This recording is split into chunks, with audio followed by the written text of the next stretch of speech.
All right. Welcome back to the More Than Different podcast. Checking in from different locations as we often are. I'm down the Cape on our annual family vacation, and CMAC had to head back north to the Dish in Arlington because he's logging the big boy hours in the real world. And CMAC's got the guns out on the pod. That's a first. You must be feeling something tonight, C. Take two is better than take one, baby. Yeah, I mean, summer's out, fun's out, guns out, baby. You know what I'm saying? We're gonna keep that PG rated. But these puppies aren't. If for the people watching YouTube. Yeah, you um, need a license to carry those things. yeah, exactly. So, I try to conceal them as much as possible, but these guys they haven't gotten as much work in as I would like. But I'm running out of time for the summer bod, but Now hey, that's a good question. Now I want to ask this, um, because I've talked to some of my former teammates who are done playing, so they don't have as uh something to really work for. How has that been for you?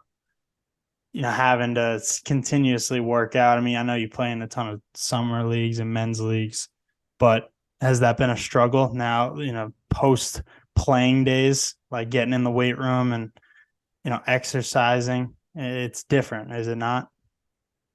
Yeah, it is. I mean, you don't have a set end game. You're not in a team environment anymore. So, motivation fluctuates for sure.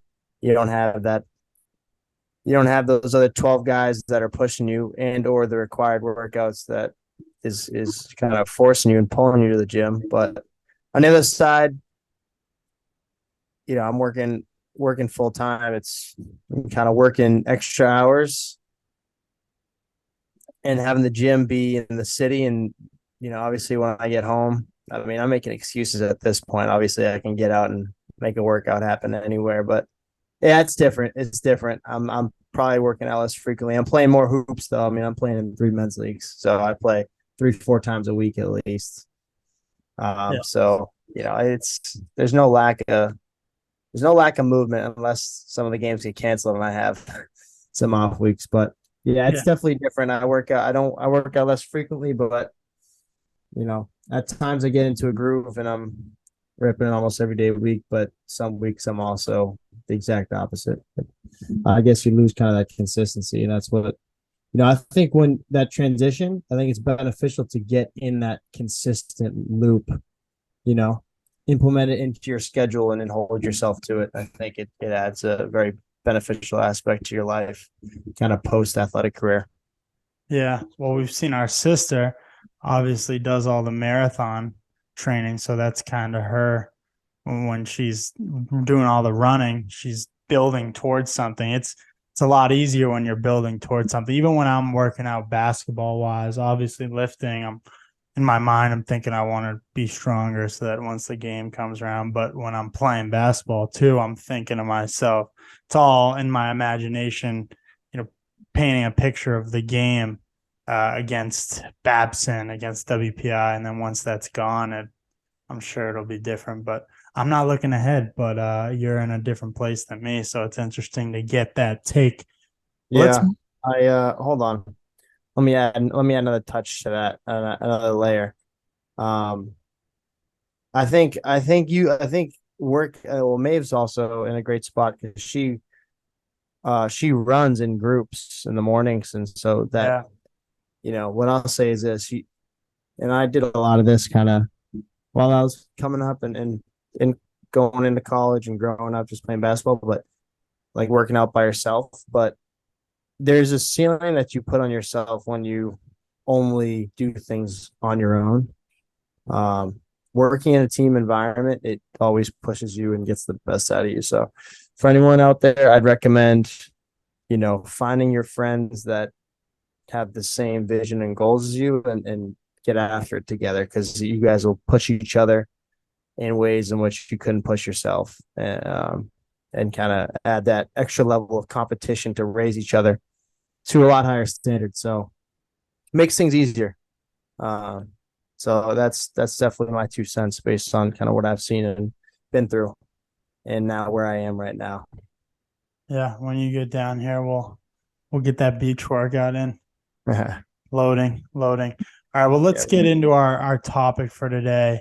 I texted you this morning, was on the beach, and it's been on my mind a lot, and we've referenced it on the pod. And it's something I actually admire quite a bit about you and always have. But the this part about having humility or learning humility, whether it's something you are taught from a young age by your parents or the people you surround yourself with, or if it's you just learn it naturally, or whether it's something that becomes inevitable because of your experiences and you just have to learn humility.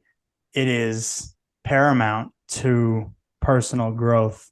And I say that because we just talked about basketball, but basketball is one of the key vehicles, I think, to learning humility because at one point or another, however good you think you are, at some point you're going to get reminded that maybe you're not as good as you thought. Now, I always was the best player in my town, certainly for my age, but you go outside your bubble and you realize you're not all that. And this happens in so many forms. Basketball is just a very easy way to understand it, or sports in general. But for you, because you're definitely always more humble than I was, I'm learning it now a little later. But where do you think that came from? Your humility and kind of deflecting your own achievements or successes. Well, I guess from the humility aspect, I mean, I think it's rooted a lot in who you watch in the NBA and you watch growing up, and then kind of admiring the game and the players and how people carry themselves and kind of picking favorites and who you want to model your games after. And then on top of that, just who's in the household. I mean, I feel like our parents did a good job of teaching us to be humble, but at the same time, you know, I think that idea of seeing the humility, I think that's more so rooted in the fact that, you're less surprised at the results based on kind of what you put into it. And you're like, well, this should happen. So I'm not going to go gloat about it.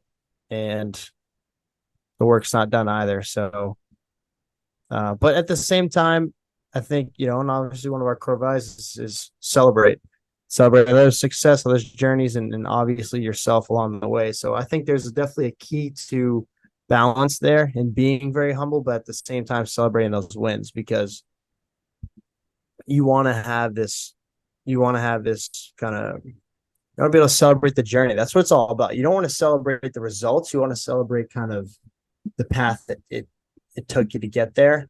And I think that journey is humbling in itself, right? So the results, once you start to care less about the results and just sit back and admire the fact that you feel comfortable with kind of the work you put in, and you say, hey, I'm satisfied because I didn't leave anything out on the table. It's like, then there's nothing else to think too hard about. You're like, hey, I'm satisfied with what I did. I'm proud of myself. There's really nothing anyone else can tell me about it, regardless of whether the results didn't go my way or not. Yeah, I like that part. I want to write a blog on this, and so I was jotting down different things to try to understand it in my mind and how I would like to articulate this to others. And I wrote this down, so I want to read it. I said, the sooner we become less impressed with ourselves is the sooner we are less affected and more prepared for when we are faced with obstacles. And I think you just basically said that in a different way. Is this part of the preparation? And when you do have your successes, of course, celebrate them, but you're not as impressed, not as surprised, because you put in the work, but you also know that with that preparation in what goes into the journey, you know that when these obstacles come and the challenges arise, you're also not surprised. I think humility, that's what's so important about it. When you are so ego blown and you think so highly of yourself, once you get knocked down and that ego is dissolved a bit, or you're put in your place, or you're humbled, as people will say, then it's like a confidence rocker. And that to me is and you've been so great at that, and I admire it, is how you toe the line between having humility but also maintaining confidence. Because obviously there's people always say, oh, there's the line of confidence and cockiness. There's also a line and a balance of humility and confidence, because yeah, you got to be able to be honest with yourself and be prepared that, hey, you know, things might not work out. I may not win. Someone else might be better than me, but also have the confidence of like, yeah, I'm ready for this. I'm fearless. What do you think that balance is, and how do you balance that? Yeah, I mean, I guess confidence. I guess you can have a bunch of humility and not like I don't think you need to give up confidence to get more humility, or get more Right, humility right. by giving up confidence. I think you can have both. They can coexist. I guess, it's more so in how you portray it. I mean, I think the more, when you said essentially the sooner we become less impressed with ourselves, I think that's on the exterior. I think when we become less impressed with ourselves, which I'm sure what you mean by that is we get, you have, instead of this like being in awe of yourself or like celebrating things, like you just gain this ultra confidence. Um, and in the fact that like these, obstacles don't really control me anymore because I have this ultra confidence in myself. You know what I mean? Right. But I guess I'll ask you this, and and sometimes I don't like when people are like, oh no, he's like way too cocky. Like you really need to be an outright dick to for me to say you're cocky. Like I think there's just, and obviously you need to be. I guess when someone's cocky, I think they're not as good as they think they are in something, Right. and they let people know that they're really good. At the same time, I think you can be as outrightly, confrontation, not confrontational, but like you can let it be known that you're really good. And that doesn't necessarily have to mean that you're cocky. That just means you're extremely confident. Um, Now I'll ask you this: do you think Jimmy Butler's cocky? Do you think he has a lot of humility? Do you think he has a lot of confidence? Yeah. What are So, your so thoughts? I actually, I think he toes the line of ultra confidence. Not even toes the line. He is the balance of ultra confidence and humility. But I'll say this: so he's got the ultra confidence. That's a great example you brought up, Colin. He he's ultra confident. Obviously, he's fearless, and he lives for the moment, and he doesn't back down because he doesn't seem scared to fail, like we referenced in episodes prior. Ricky Fowler said, I'm not scared to fail because I've failed before. Jimmy Butler, I think, is the epitome of that. With that being said, he deflects praise very often to his teammates. He's very humble. He's bought into his culture. Now, to me, it seems more authentic when someone is, you know, accepting of the praise to an extent. Like he got asked, someone was saying, "Oh, you're maybe nearing a Hall of Fame career with all this playoff run and everything you've been doing." And he said, "If I get inducted into the playoff or into the Hall of Fame, I won't attend the ceremony." And to me, that's that, like, oh, it's a team sport, is kind of his whole reasoning. And to me, I think that's just bullshit.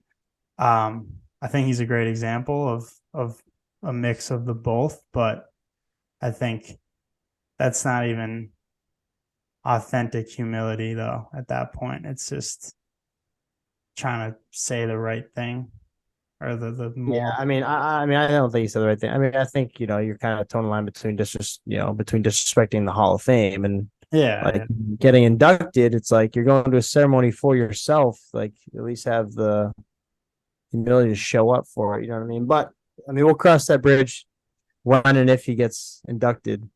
Um, but yeah, I mean, that's what I think people need to understand is that you can have this ultra confidence and then get knocked down, and you really start to figure out who you are, and you start to figure out, you know, really the type of cloth people are cut from. After they they don't get over an obstacle, they can't climb that wall, they get knocked down, right? Just in any type of fault in life, it's like, okay, how do you react to that? That kind of reaction is people are going to look at you and say, okay, how did you recover from this? Not like down the line, but like, what was your, like, how did you handle it? For professional athletes, what were the press conferences like? Like yeah, that says a lot about who you are if you can go up onto, national media after playing your heart out and losing or having the worst game of your career and being criticized, and you're going to be criticized, and something bad happens, you get thrown out of the game, but having to just stand up there and deal with maybe awful questions or very direct questions targeting you and your career, and then just having the humility to dissect it in a very respectful manner. Um, but at the same time, it's like stand up for yourself as well. You know what I mean? So it, I think we fall in love with the idea of like, oh, we need to make sure that people think that we're really full of humility, or we need to right. make sure people I are agree, letting. and that's what annoys me about Jimmy Butler is I admire how team first he is and all that, but I agree it doesn't seem.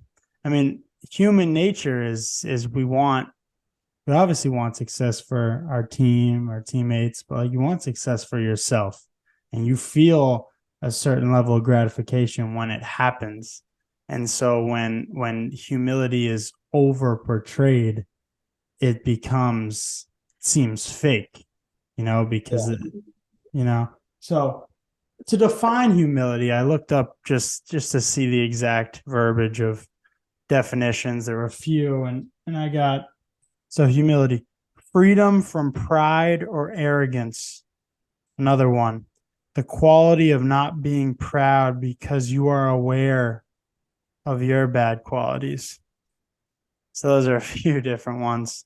And then I think, yeah, I don't think it's a lifestyle altering thing, but I think humility, what I've realized and almost had to learn through experiences is having humility better prepares you for challenges that arise because otherwise, if you don't have it and something knocks you down on your face, it takes a while to get back up. I mean, this could be in relationships. Maybe you have a breakup that's really hard.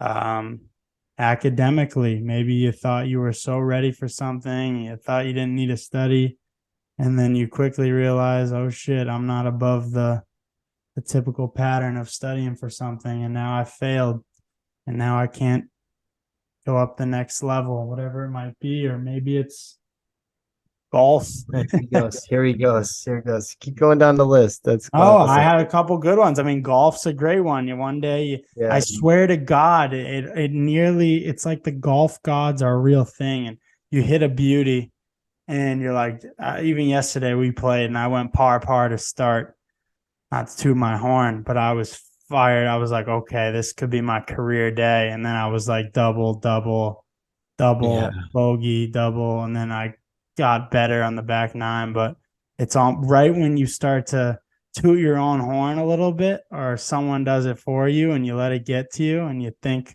a bit too much of yourself and you don't remember the bad parts of your golf game or the bad qualities of yourself, you get humbled quick. Yeah, exactly. Yeah, I mean, I think the idea of of humility, I think a lot of it, and I think this will probably be the last thing we touch on before we get into superlatives and of that nature. But I think if you are comfortable with who you are as a person, and that's a very loaded statement. Like not everyone's comfortable with who they are as people. Then you start to become grateful for who you are, your surroundings, and that kind of, and you don't, that self talk, right, is huge. In kind of gaining you that self confidence and building up that gratitude for your surroundings, and I think in that in itself is a direct product of humility. Um, but being very comfortable in your own skin, I think, really breeds humility because you have more confidence, and it's like I don't have really this chip burdening me, that I'm just constantly angry at to a point where I need to spread my wings for no reason. You know what I mean? For lack of a better analogy there. Uh, Yeah.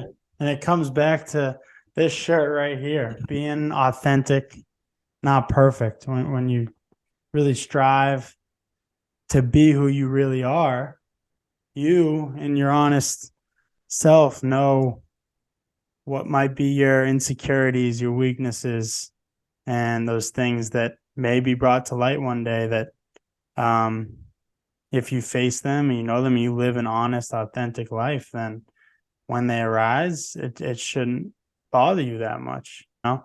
But when we try to be someone we're not and we get humbled, then we feel like a victim. And that's its own podcast episode, the victim mentality. But yes, CMAC, I want to be on air here saying CMAC is one of the more humble people I've ever met. Obviously, I've spent more time around him than most, but here he'll deflect the credit in his own humility. But I can say that honestly, and I've learned a lot from watching him as an athlete, a leader, a person, because I definitely had a bit of a bigger ego growing up than he did, so he's taught me some good things. That being I said, appreciate it. of course. Let's get into our MTDs of the week, and then we'll get into our MTD starting five, and that'll wrap it up. So you're starting off this week, MTD of the week, something you saw on social media, saw on the news, heard about that deserves some praise in the MTD framework. Yep. So mine's going to be a huge shout out to, and this is sports related, a huge shout out, and forgive me if I mispronounce the name, but huge shout out to Carlos Alcaraz on winning his first ever major Wimbledon championship. Now for context, he's 20 years old. He Some I played, and some may call him a CMAC nah, doppelganger. There has been speculation that CMAC might be giving out this MT of the week quite simply because it was actually secretly him who won the Wimbledon.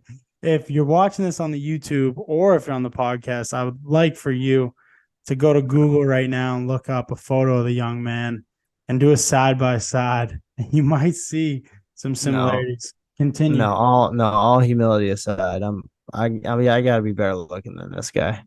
No, I agree. But anyways, anyways, anyways, when anyways, shout out to this guy because he's 20 years old. Took home the Wimbledon title. There's only four other tennis players in the last, don't quote me on this, I want to say decade or two. I think it might be 20 years, yeah, who've won the Yeah, Wimbledon. 2 decades. There's been, what they call the big four in tennis: Andy Murray, Djokovic, Federer, and Nadal. were the only other four. And this guy, 20 years old, comes through the woodworks and beats Djokovic, 36 years old.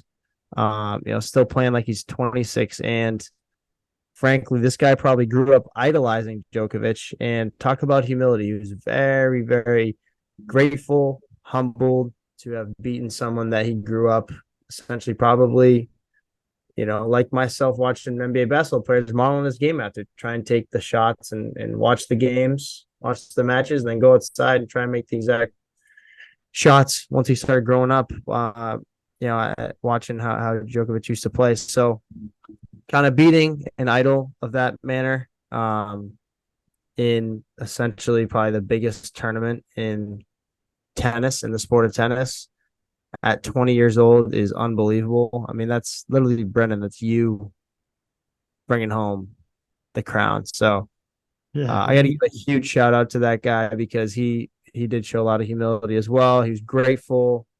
Uh, but at the same time, my opinion doesn't matter that much because even if he was out there saying, this is my sport now, I'm the king of this, I probably would have loved it even more. So, Yeah.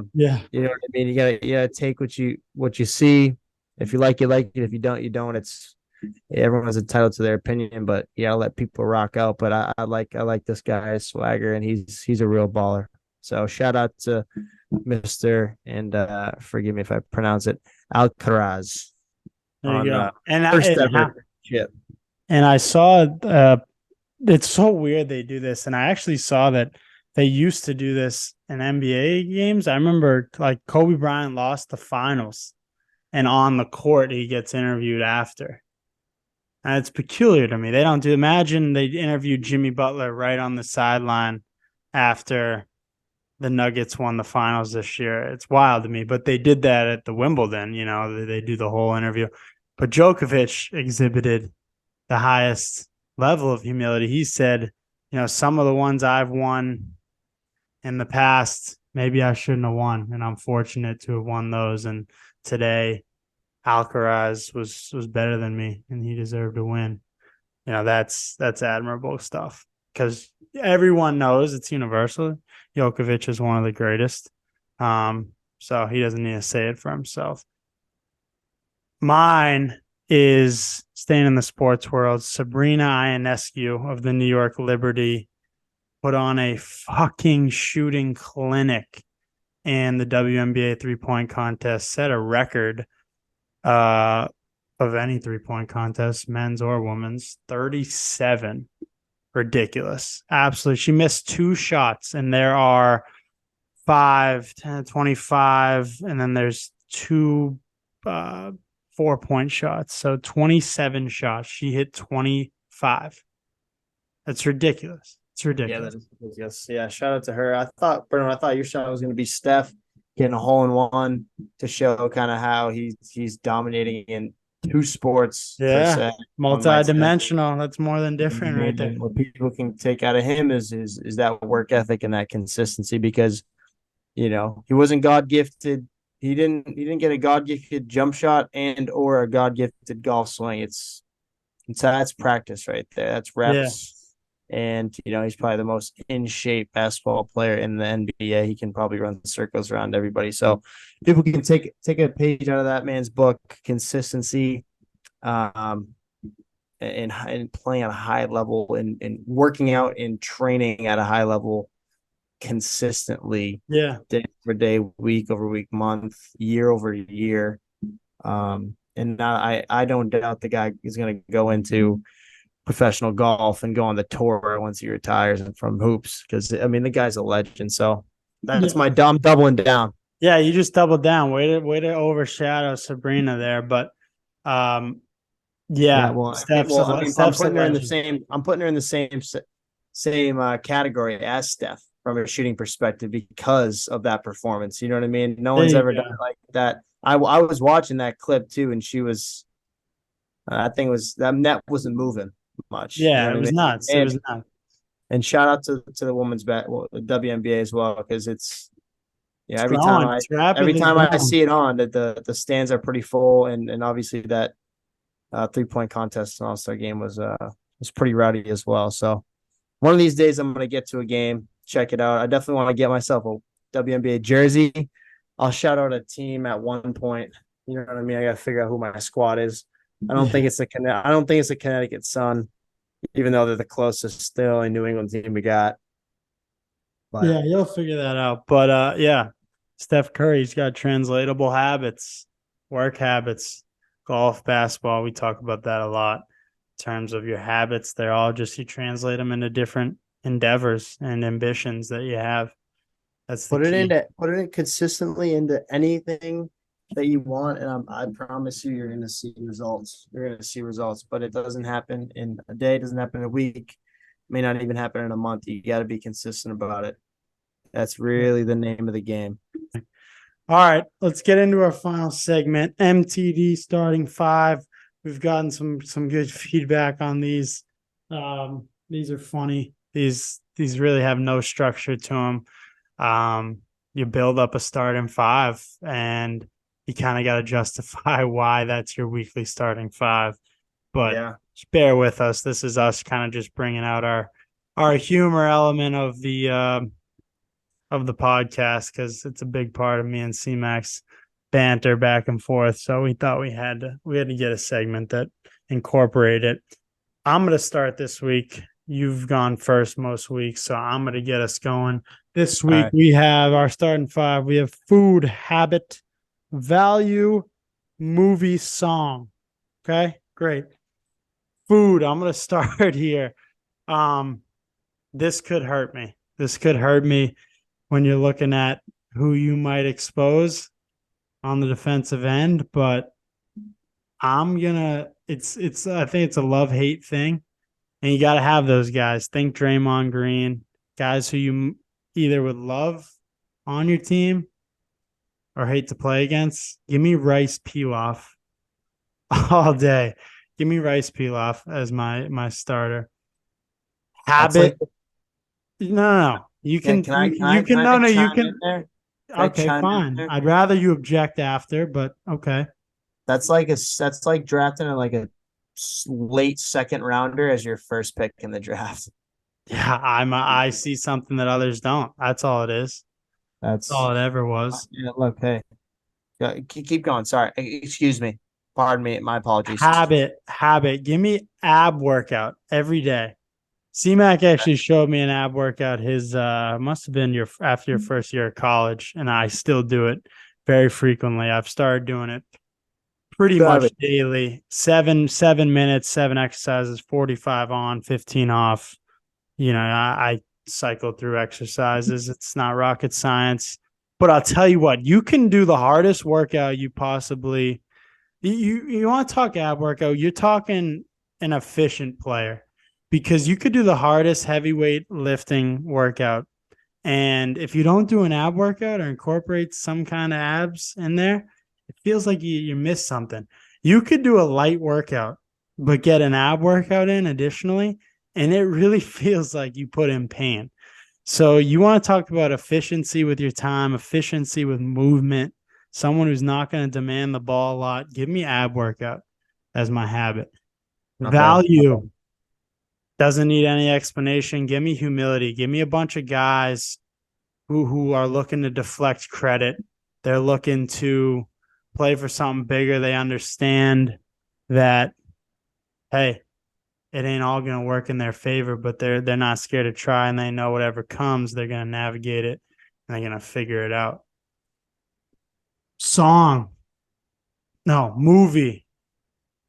Give me Goodwill Hunting. Goodwill Hunting is a film that is iconic. Obviously, Boston driven, a lot of Boston elements in there, but it's blue collar. It's blue collar. It's about finding a way. It's about seizing your talents, such as Will in this film. He has a uncanny intelligence to him that no one has, his gifts, and maximizing them. Okay. You talk about getting the most out of your players. Goodwill Hunting's a great example. Song, give me Okay. Man in the Mirror by Michael Jackson. I'll go out and say this might be one of the greatest songs ever created. I got asked, I was up late texting a woman last night, which has been a long time. She asked me a question. If there's one song you could play for the rest of your life, what would it be? And I quickly responded, Man in the Mirror by Michael Jackson. It is timeless. You got to have it.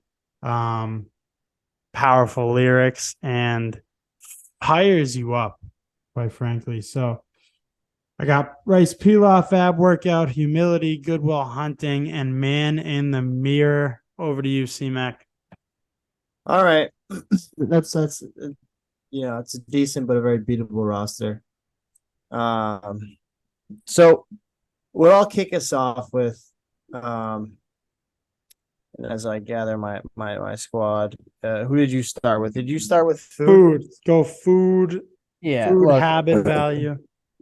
in the summertime, you know what I mean? I think this is very underrated. I actually, to add a little context to it, I just buried this about 20 minutes ago, but a homemade fruit salad is second to none in some 90-degree weather after burying a cheeseburger. Now, this may go against the rules, talent, given the whole spread, but I'm saying cheeseburger off the grill with a little grilled asparagus, carrots on the side, finish it off with, oh my God, I'm talking probably the best fruit salad. I'm talking nutrition. My team's eating well. We're fit. We're not going to be, see, look, we're not going to be huffing and puffing in the fourth quarter. We're an endurance type of team. We're going to run up and down. We're going to get you that way. So, fruit salad, it's an appetizer. You know what I mean?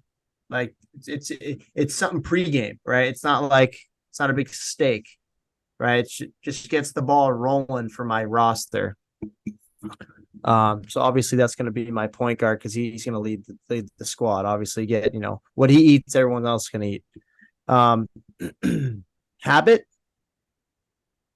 right? We're going to be real high IQ team.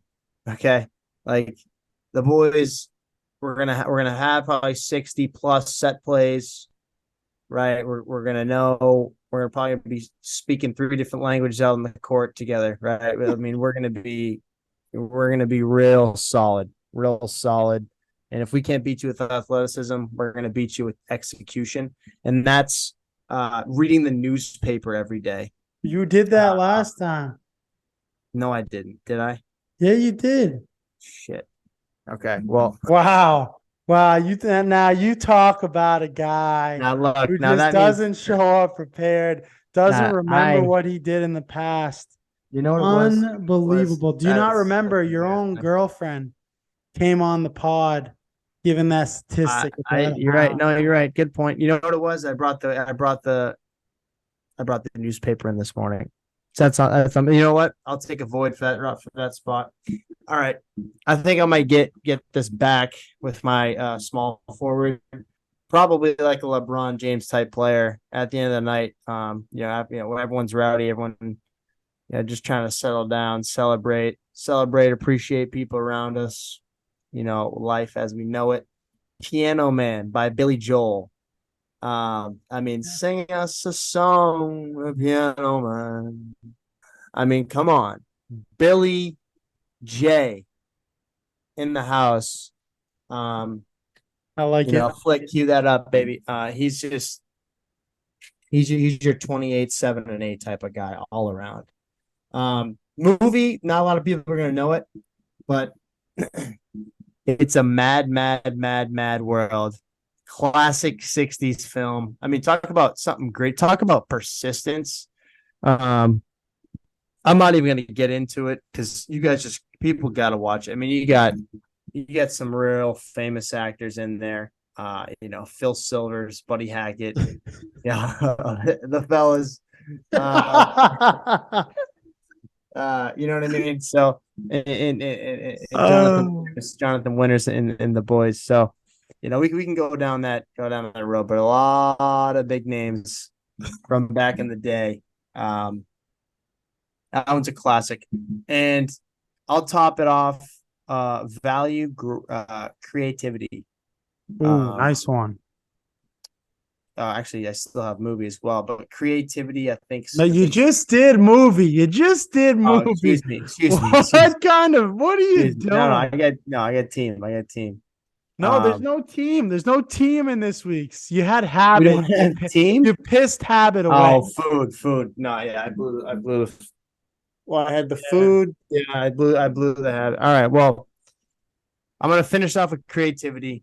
I think just in general, life becomes bland when you're not creative. I think every day you want to try and make the most of it and use your creative side to keep the motivation alive and find different ways to make the very minute and everyday tasks fun and enjoyable by getting creative and really getting out of sometimes maybe a rhythm that you don't really want to be in. So creativity is huge. My roster sucks this week. I'm just gonna take the L and just go home. Look at the That humility. I love the humility exhibited out of the young you man. know what? I'll take the L. I'm really appalled in my performance. My head's not there, but I'll be back next week.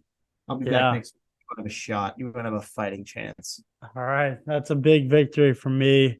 Um, With rice, the fact you beat me with rice pilaf is just sad.